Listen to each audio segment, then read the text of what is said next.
اس زمانے میں ایک گیم ہوتی تھی اور اس میں 1 نمبر سے لے کے اور 100 نمبر تک نمبر لکھے ہوئے ہوتے تھے، اور یوں ایک فگر کو ہلا کے اس کو پھینکتے تھے، گوٹی کہتے تھے، کیا کہتے تھے، تو 1 سے لے کے 6 تک اس پر ہوتا تھا.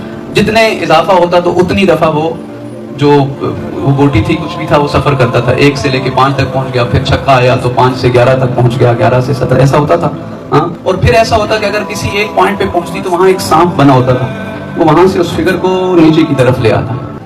تھوڑی دیر کے لیے اپنی زندگی کو اس کے صفحے کے ساتھ جوڑیے، میری اور آپ کی زندگی بھی ایسے ہی آگے بڑھتی ہے. ایک نیک عمل ہم سے انجام ہوتا ہے، ہم اپنی منزل حیات کی طرف چند قدم آگے بڑھتے ہیں، پھر پتہ نہیں کہیں خواہشات نفس کی وجہ سے، کہیں شیطان کے بہکاوے کی وجہ سے کوئی گناہ ہماری زندگی میں سانپ بن کے آتا ہے، دوبارہ ہمیں وہ جہاں ہم پہنچے تھے وہاں سے پھر نیچے کی طرف لے آتا ہے. اور کبھی تو ایسا ہوتا ہے کہ 98 99 پہ پہنچ کے ایک بڑا سانپ آتا ہے جو وہاں سے اٹھاتا ہے، وہ زندگی کو اسفل السافلین میں لے جاتا ہے. ہم نے اپنی زندگی میں یہ جدوجہد ترک نہیں کرنی ہے کہ ان سانپوں سے، ان گناہوں سے اپنے آپ کو بچاتے ہوئے کہ ہماری منزل بہت دور ہے. آقا سید سجاد کتنا خوبصورت جملہ فرماتے، من قلت الزاد و بعد السفر، زاد راہ کم ہے اور سفر بہت طولانی ہے، سفر بہت لمبا ہے.